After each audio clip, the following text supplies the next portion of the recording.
Hello, everybody, and welcome in to the Bobby Valentine Sports Show. I am your host, Frank Rampin, alongside Sal Grinstead. This one, we're going to talk about some NFL football. Week 2 just wrapped up with a doubleheader on Monday Night Football. So we're 2 weeks through the season. We got 10 teams that are 2-0, 10 teams that are 0-2, and a bunch of teams in the middle. So let's dive into it right now. Sal, how you doing today? Man, I couldn't be happier. Ready to talk some NFL ball with you, brother. Yes, sir. Let's do it. So let's start with the beginning of the football week back on Thursday Night Football. This was in Lambeau Field in Green Bay, Wisconsin, where the Commanders took on the Green Bay Packers. And boy, does this Green Bay Packers team look like a force to be reckoned with. The Packers win 27-18 in this ball game, and it really wasn't a game at all. The Commanders scored a garbage time touchdown to make it a little bit more respectable, but Jordan Love and this offense have been clicking, but Micah Parsons has brought a new level of effort to this defense. The Packers have been flying all over the field, 8 hats at the ball every time they're making a play, and Micah Parsons is right in the middle of that. Man, this Packers team, they could be a force, and they could find themselves in the Super Bowl contention later in the year. This defense is just swarming. We knew that Micah Trey was going to help them out big time. But Jordan Love, another great game, 292 yards, 2 touchdowns. Josh Jacobs, 84 yards, touchdown. The big thing for them was Tucker Kraft, man, maybe a career day for him. 6 receptions, 124 yards, a touchdown. Man, this Packers team, they're going to be a problem in the NFC North all year long. Are you kidding me, Sal? Right here, dude. Right here. What happened? Josh Jacobs, right on the wall. Got rid of him. Why do we want that guy? Got Genty. But dominating win for the Packers. They look unbelievable. Maybe the best team in football. Probably the best team in the NFC so far, but maybe the best team in all of football. They look great. So now let's go into the Sunday slate. Bunch of games at 1 o'clock. There were 9 games in the 1 o'clock slate, and this was a chaotic 1 o'clock window on Sunday. The witching hour was crazy on Red Zone. A lot of wild finishes in this one. The Rams took down the Titans 33-19. Puka Nacua scored an early touchdown in this game. Cam Ward threw his first career touchdown on a wild play where every single coach, former player, anyone will tell you, don't make that throw across your body while he's running as fast as he can to the sideline on the right side of the field. Somehow gets that ball all the way to the left corner of the end zone somehow for his first career touchdown. Just a highlight reel play from Cam Ward, but they fall. Titans fall to 0-2. Rams are now 2-0. First absolute banger of the Sunday slate was Bengals-Jaguars, but there was a little bit of a hiccup in the middle of this game with Joe Burrow suffering a grade 3 turf toe injury that's going to require surgery, and he's going to miss at least 3 months and possibly the rest of the season. Massive blow for the Bengals, but this game did not end there. Jake Browning had to come in for relief, and he played a pretty good game despite throwing 3 picks, came in late and led a game-winning drive and rushed in for a touchdown as the Bengals ended up winning 31-27 in this game. But just a wild game with Burrow getting hurt, Browning bringing him back, wild stuff. Liam Cohen and Trevor Lawrence getting into it during the game, just wild scenes down in Cincinnati. And the big question for this game was that defensive pass interference on Travis Hunter? I mean, I didn't see it there, but man, what a call. What a pivotal turn for the game. Jags could have been 2-0 right there to start the year. But honestly, I don't know if it's going to matter who's that quarterback for Cincy when you have Jamar Chase and T. Higgins running free every route. So we'll see if Jake Browning can find them and get them open. And we saw Jake Browning play for an injured Joe Burrow, not last season, but the 2023 season. He played in 7 games for Cincinnati, and they went 4-3 in those 7 games. So it is possible to win games with Jake Browning at quarterback, but I mean, you're probably going to need a little bit better from your defense. Like 31 points from Jake Browning-led offense is maybe a little bit much to ask for every single week, but this Cincinnati defense does have its question marks. Let's move on to Ravens-Browns. This game was closer than a lot of people thought it was going to be for a while, but the Ravens ended up pulling away, winning the game 41-17 after there was a brutal strip sack from Joe Flacco with that they returned to the house. But, I mean, the Ravens offense didn't look very good in this game. The Browns defense held Derrick Henry in check. I believe he only had like 20 rushing yards in total in the game. He had 6 rushing yards going into the fourth quarter, I'm pretty sure. And it was a 20-10 ball game. So Browns played the Ravens a little tighter than people thought so, but Ravens ended up pulling that one out. Another game that kind of fell off the rails early. A lot of people thought this game was going to be closer after week 1, but the Bills beat the Jets 30-10. Not a great game for the Jets offense. Both quarterbacks actually left this game for a time with injuries. Josh Allen got smacked in the nose. It looked like he might have broken his nose, but at least bloodied it up. Came out of the game for only 2 plays, though, because, Josh Allen is a tough guy. Justin Fields is now in concussion protocol after banging the back of his head off the turf, and Tyrod Taylor had to come in. He might play this next weekend for the New York Jets. So not a great week 2 for the Jets after a strong offensive performance in week 1 against Pittsburgh, Sal. And James Cook had a day, man. 132 yards, 2 touchdowns. I would say really carried this Buffalo team to a 2-0 start. But obviously Justin Fields going down hurts the Jets. I mean, he looked great week 1 for them. They've been scoring like we haven't seen in a long time. And him going down definitely hurt him. But I expect him back in a few weeks and, giving the AFC East a little bit of a problem.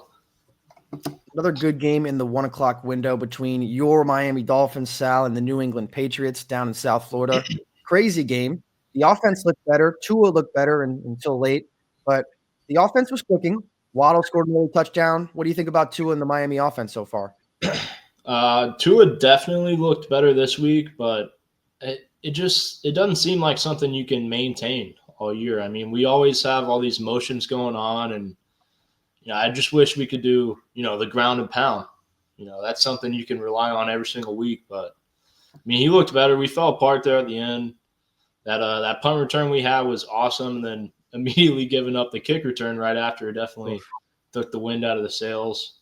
Tyreek looked better, 109 yards. He finally caught a 30-yard pass. What's that?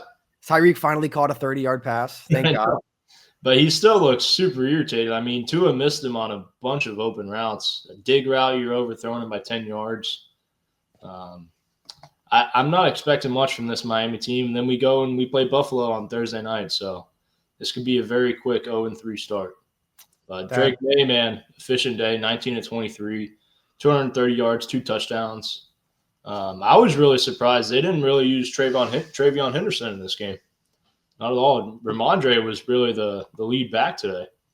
They didn't really use Travion Henderson in week 1 when they played the Raiders either. It was kind of surprising. But Drake May used his legs more than I thought he would in this game. He ran for a touchdown, made some nice plays with his feet. Drake May has looked pretty good over his short NFL career so far. And if this Patriots team can come around him, they could get back to, I don't know, back to what they used to be, but compete with the Bills potentially and give them a hard time in this division. Yeah. And Miami finally broke the streak of giving up points on every single drive this year. Yeah, they broke it because, we gave New England the ball at like the 10-yard line with 20 seconds before half. So they took a knee. So that's how we broke that streak. Nice. What was it, 10 straight drives in a row to start the season with points? Oh, yeah. That's tough. We had Indiana Jones looking like Tom Brady out there week 1. Hey, he still looked pretty good again in week 2, but we'll get there. We'll get there. Still on the 1 o'clock slate. 49ers headed to New Orleans to play the Saints. No Brock Purdy for San Francisco in this one. Mac Jones played at quarterback, and the talk all week was Kyle Shanahan back when they traded up to 3rd overall in the draft. What was that, 4 or 5 years ago? They ended up taking Trey Lance, but the rumor was they traded up for Mac Jones. So Kyle Shanahan finally got his guy he wanted 5 years ago to play some quarterback, and he looked pretty good. I think he threw 35 passes in this game, and McCaffrey only had 13 touches. So that tells you how they actually ran this offense, not through Christian McCaffrey like they do so often, but through Mac Jones. And he played well, got them the win, 26-21. The Saints came back a little at the end, but the defense finished that thing off with a strip sack. Honestly, 2 outstanding games by 2 quarterbacks you don't expect to have great games coming in. I mean, 3 touchdowns from each quarterback. Mac Jones, 26-39, 279 yards. Usually when you have your backup coming in for your star quarterback in Brock Purdy, you don't expect him to throw the ball 39 times. Yeah. But he played a great game. I mean, there's not much you can say about him. Juwan Jennings had a great game for San Fran, 89 yards. Chris Olave finally started getting involved a little bit. 6 catches this week, and Alvin Kamara, man, this guy just does it every single week. 99 yards on the ground. Just a good game at the 1 o'clock window. Another good one. And again, another backup quarterback playing in this game. Brock Purdy hurt. Talked about Joe Burrow was injured. Justin Fields, like quarterbacks dropping like flies, and that is not the end of it either.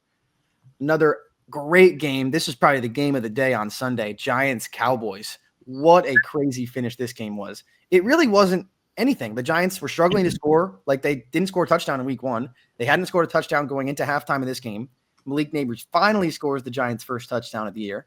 This game was 20-16 with like 12 minutes left. The Giants scored to go up 23-20. Then the Cowboys scored again. The Giants scored on a desperation moon ball from Russ to Malik Neighbors with 50 seconds left, and it looked like the game was over. And then the Cowboys, I don't think they had any timeouts. Maybe they had one timeout, but they got the ball to near the 50-yard line, and then they just didn't care to get another yard. They got the ball to midfield, and we're good. We're fine. They actually handed it off to Javonte Williams, and he just went down to set up the field goal, to set up Brandon Aubrey from 64 yards away like it was a chip shot.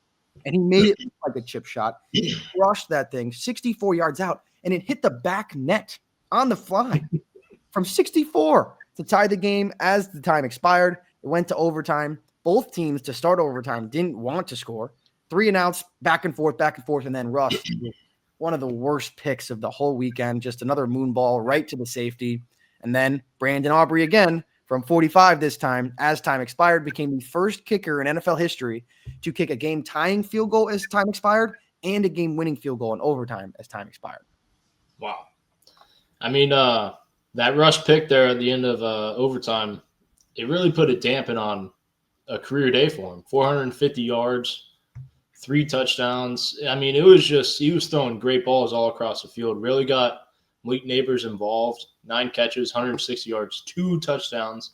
And like you mentioned, that moon ball he threw to him with about 50 seconds left, what a pass. When the guy had his hand over his visor, he was blindfolded too. That was an unbelievable throw and catch. Just what a play that was. And Javonte Williams, he looks like he's back in prime shape. 18 carries, that's the most he's had in a long time. 97 yards, 1 touchdown. I mean, you're really seeing the loss of Micah Parsons on this Dallas defense. Boy, yes, you are. They had Russ had all day to throw. Yeah. I think the Giants had 8 plays of 20-plus pass, 20-plus pass plays. I mean, you think Micah maybe would have disrupted Russ on 1, maybe 2 of those he would have had to throw away, potentially? I don't know. I want to say he had, 12 and a half sacks last year? So yeah, I think he probably would have. Yeah, you're definitely seeing the difference in the defense for the Packers and the Cowboys now. That is for sure. I'm curious to see what Jerry's going to have to say about that as the season goes on. And we'll hear from him. We'll hear from him for sure. Another game in this 1:00 slate, the Detroit Lions. Chicago Bears Ben Johnson, the new head coach of the Chicago Bears, returned to Detroit to go play the Lions. And the Lions knew he was coming. They had a statement in store for him. 51 points for the Lions, over 500 yards of total offense. They killed the Bears by 31 points. That was a message sent to Ben Johnson and Caleb Williams and the Bears. Yeah, Jared Goff, just unbelievable day. 334 yards, 5 touchdowns. Amon-Ra St. Brown, 3 touchdowns. Jahmyr Gibbs, 94 yards, touchdown. Dave Montgomery got in the end zone too. Jameson Williams, Brock Wright. I mean, everybody on this team almost scored a touchdown against this Bears defense. And I'm a little shocked. I'm expecting Caleb Williams to look a lot better. You know, Ben Johnson is an offensive guru, and they just haven't really clicked just yet. But Rome Odunze is just off to a great start of the season, 128 yards, 2 touchdowns. So we'll see what happens with both these teams as we get going through the heart of the season. Seems like a little bit premature freak out about the Lions, huh? That offense is still pretty good. They can score the ball. And Ben Johnson's offense seems to really be predicated on getting the ball out on time and accurately, kind of like the Dolphins and Tua. Yep. But that's how Jared Goff works. He is a pocket passer. He's going to take his 3-step, 4-step drop. He's going to get on his back foot. He's going to throw a ball on time. That's not how Caleb Williams plays. They're either going to have to really change just the way that he plays football to get him into this Ben Johnson offense, or they're going to have to figure something else out, because I feel like this is just going to lead to a blow up on the sideline. I feel like Caleb Williams, like you see, he gets frustrated on the sideline. I feel like at some point Ben Johnson's going to lose his mind at Ben Johnson, and we're going to have some good content from it. And I'm a huge Ben Johnson fan too. I think he's a perfect fit for what the Bears want to do in the future and throughout the rest of the season. But obviously, I mean, it just hasn't clicked just yet. But I do think eventually it will come together for Caleb Williams and Ben Johnson. So we'll see where they can get going. They're going to really have to get after it this week in practice. They also haven't used their tight end, Colston Loveland, at all for Michigan. They haven't used him at all. I think he has 2 catches on the year. Like, what are we doing? Crazy. He had 1 target this weekend, so not really getting him involved. Crazy. All right, one more game to wrap up the 1 o'clock slate. This was a weird game, back and forth until one insanely weird play happened. The Seattle Seahawks went to Pittsburgh to go play the Steelers. DK Metcalf playing against his former team. And this was a very weird game. Saw that play where Rodgers was rolling left. He was trying to throw one to Pat Freiermuth in the corner of the end zone and got tipped by his own receiver, Calvin Austin, tipped up into the air and picked. Rodgers was heated after that one. Right after that pick, the Seahawks went down the field and kicked a field goal. They had to kick it off back to Pittsburgh, and on the ensuing kickoff, the ball bounced in the landing zone, bounced over the head of rookie running back from Iowa, Caleb Johnson, and then just landed in the end zone and stopped. Didn't go out of the back of the end zone, stayed in the end zone. That's a live ball. The Seahawks players darted into the end zone, dove on it before it went out of the back of the end zone.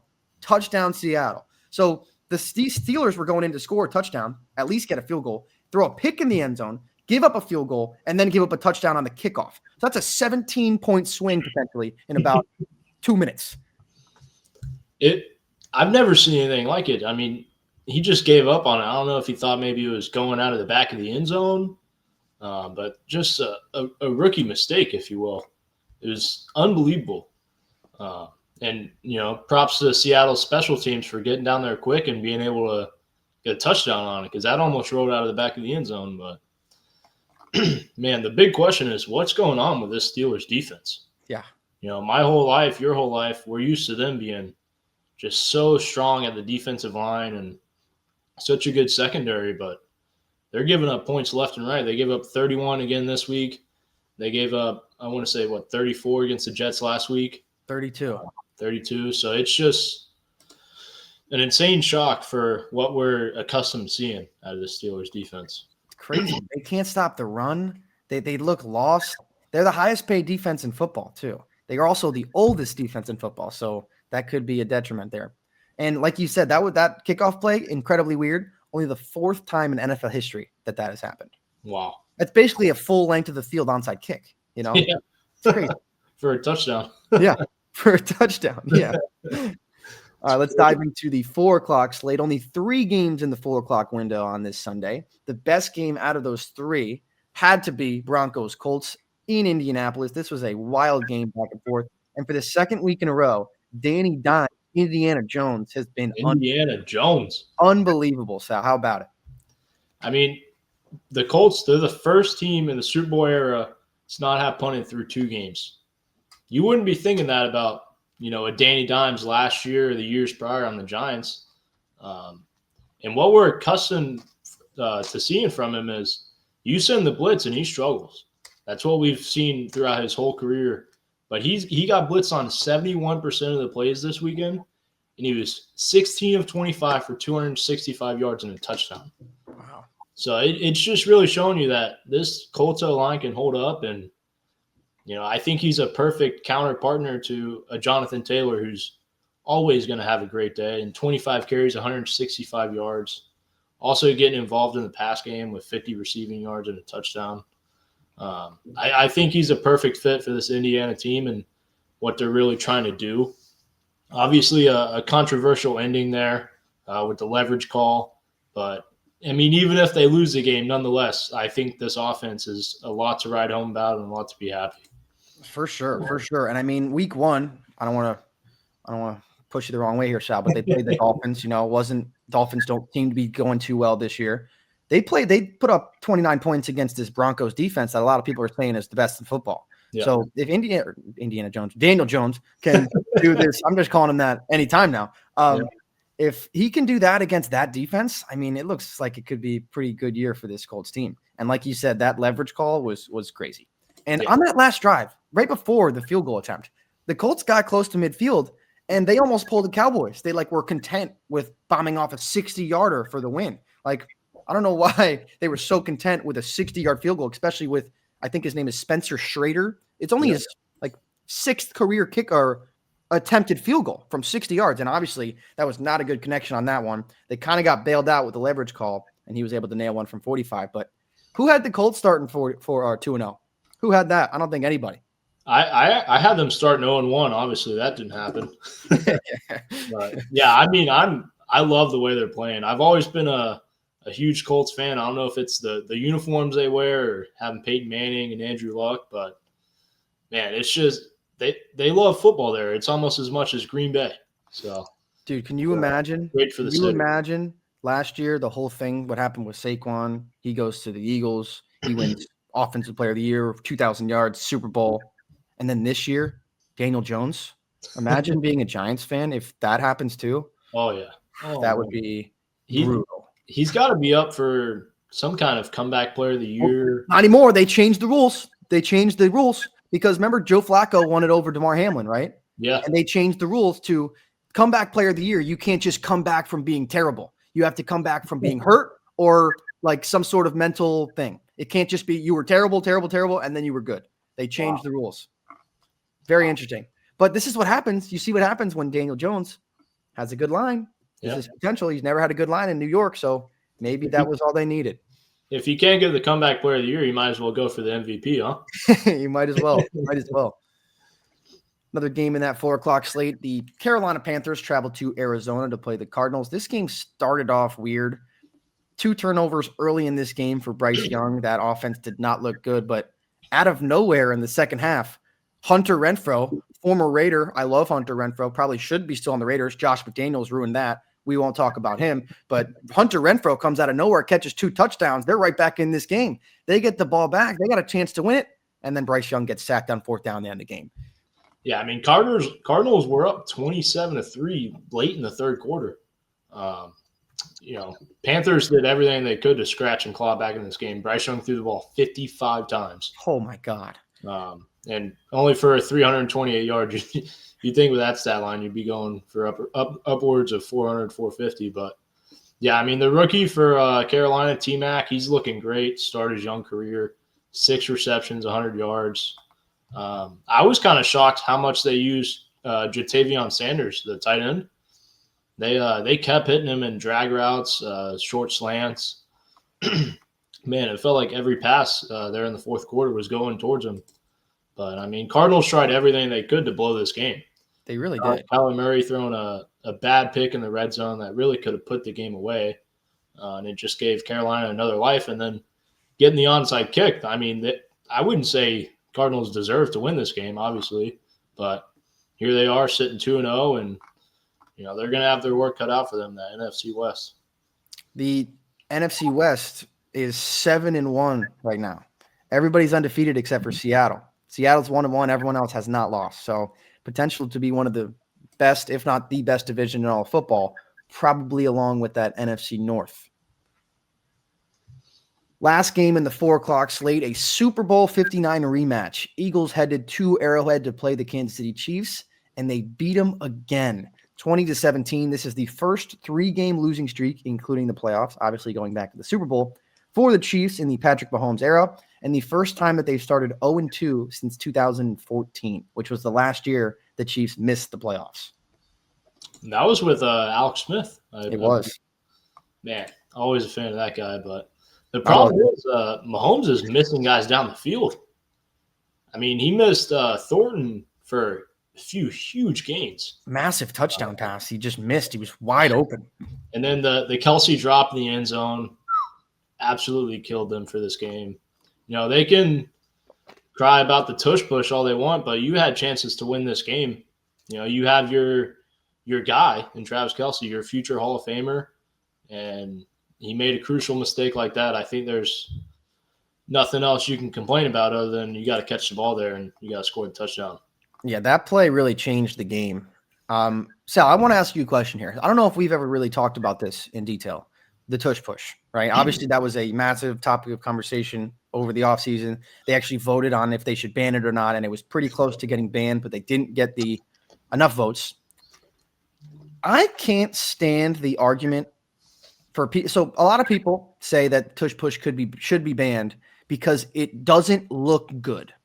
I cannot stand that article or that argument. Why are we're taking the game out, a play out of the game because it doesn't look pretty?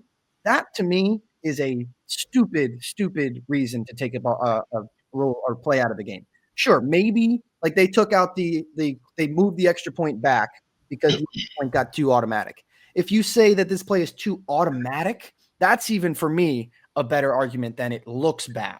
Like first of all, if you can't stop it, you can't stop it, right? That's one thing. But if you're just telling me that you don't want to watch them run the play, give me something else. Give me a better argument, right? Like, how do you stand on the tush push, Sal?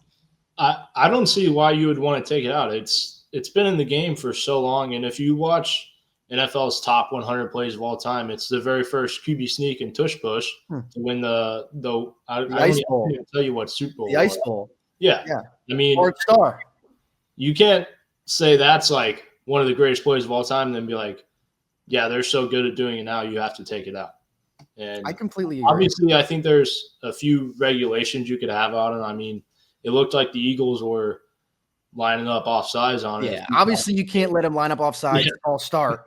But that's on the on-field referees, and you saw they kind of corrected that. They heard the noise in the Chargers-Raiders game last night. They did, yeah. Chargers were doing it on their own 1-yard line, and they actually corrected the offensive line. So, I mean, if you can set that up and make sure everybody's on side, and I mean, I saw a few times this game for the Eagles, they had, I don't know if it was their left tackle or right tackle, just completely jumping the gun on a false start and then not calling it. But I mean, there's no reason to get rid of this play.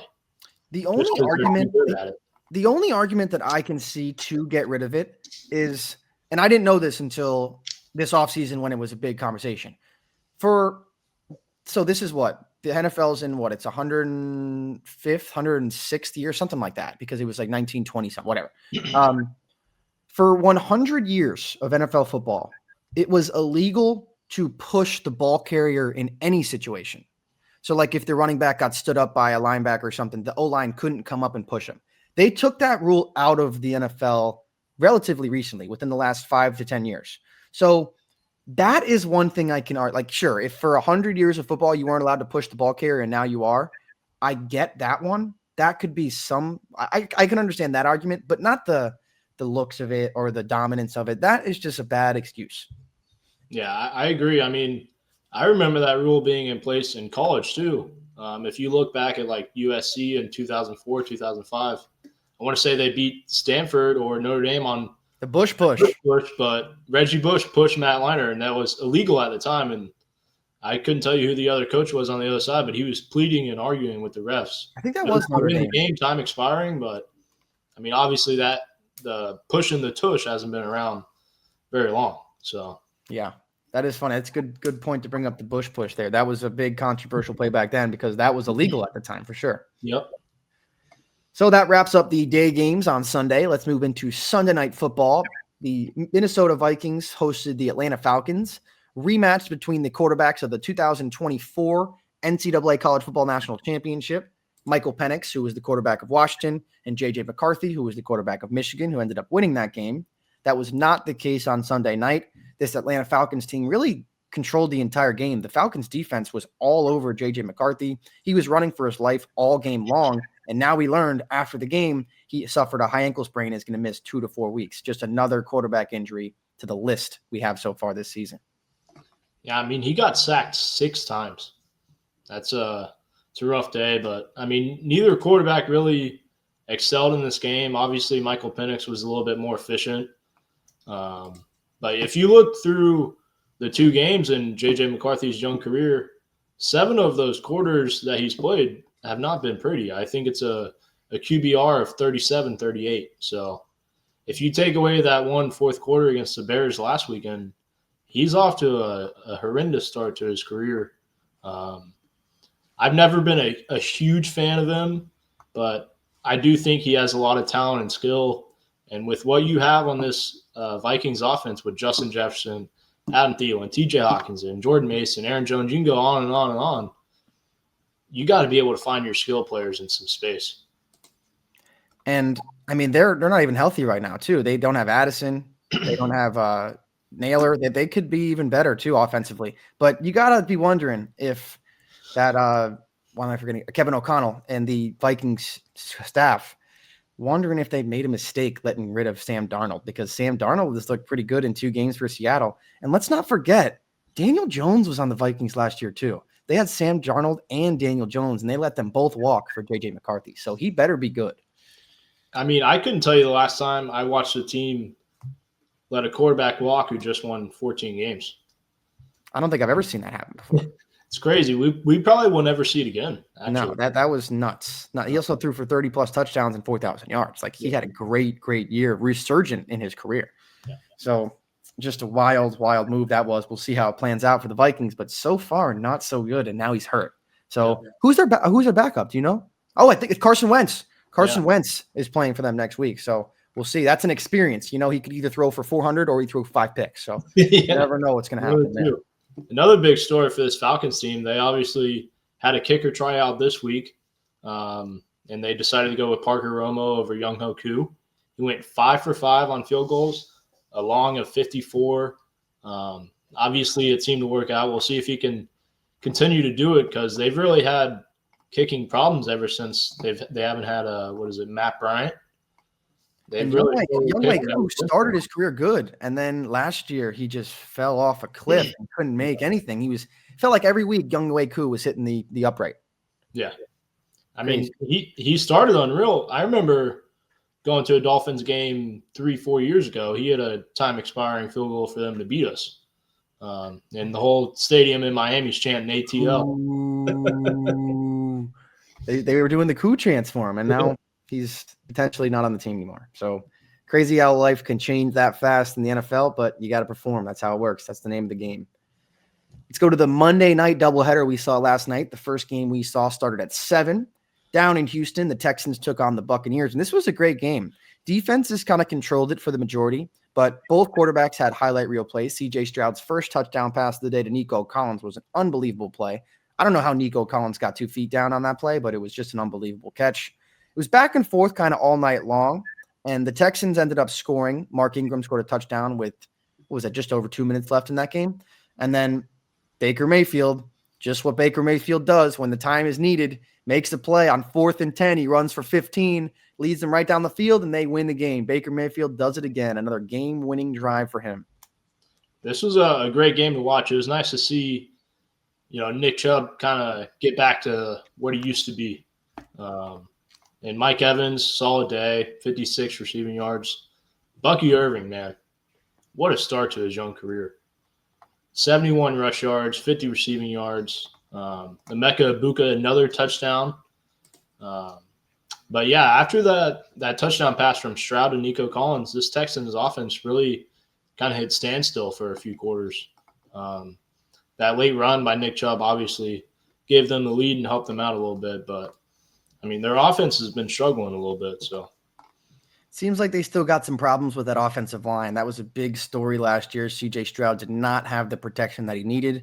And so far through 2 games this year, it's not there again. They're going to need to protect him. Like he had at the time was the greatest rookie season of all time. He was the new guy on the block. Jaden Daniels, I guess, kind of slowed that a little bit because last year he had the greatest rookie season of all time. Yeah. But, I mean, you can't be successful if you don't have protection in this league. We were talking about it earlier with Daniel Jones. Like, he never looked good in New York. And you said every time he got blitzed, it was a big, big problem. Now, the Colts have a solid O-line. They have a foundation there, and he's looked like a different player. So that protection really makes the world of a difference for these quarterbacks. Followed up with the last game of the week, my Raiders home opener last night against the Chargers. Brutal game. First play of the game. Pick. Like, absolutely brutal. Throws it right off the chest of the safety. Defense kind of played well right there, holding them to 3. And the defense played pretty solid all day long. There was a couple plays where we let Herbert get outside the pocket. The touchdown pass to Keenan Allen, who I said it when he scored last night. How many freaking touchdowns has Keenan Allen scored against the Raiders in his career, man? Unbelievable. That guy, every time it feels like he's in the end zone when he plays us. But that play, the touchdown pass to why am I forgetting his first name? Johnston.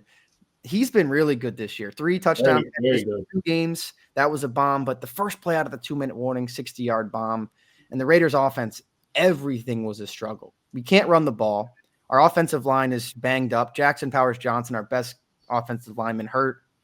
Just a struggle offensively for the Raiders, and Justin Herbert did it again against the Raiders. He's got 20 touchdown passes and 2 picks in his career against the Raiders. Wow. This Harbaugh defense over there in Los Angeles is good, man.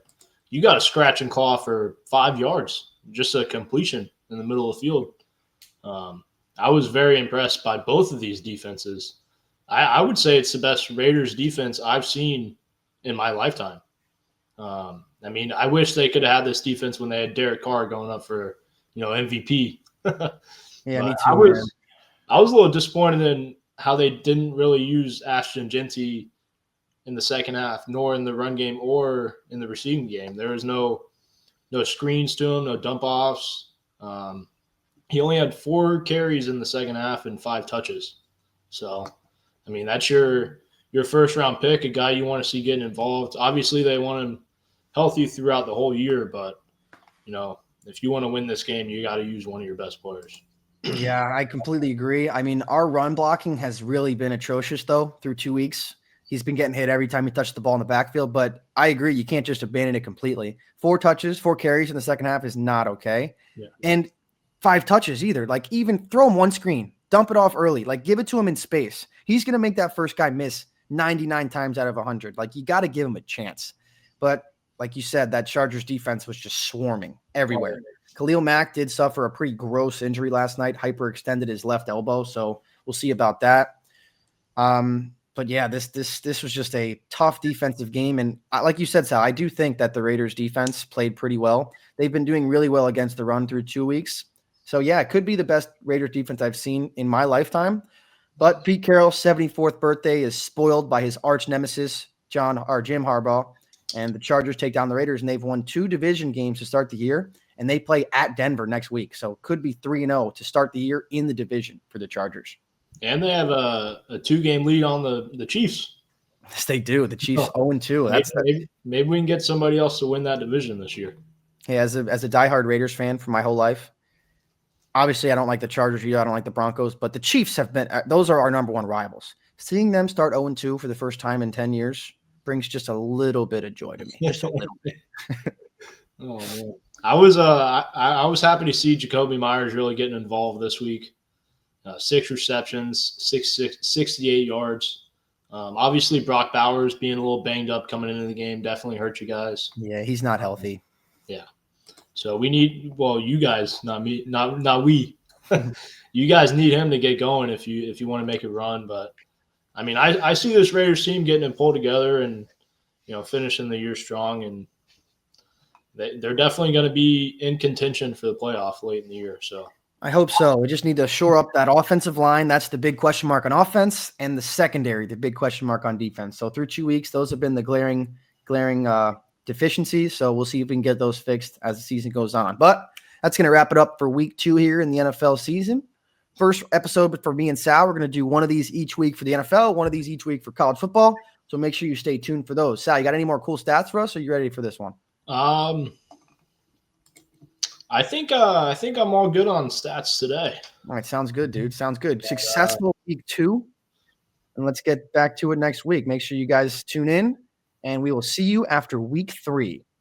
Peace out.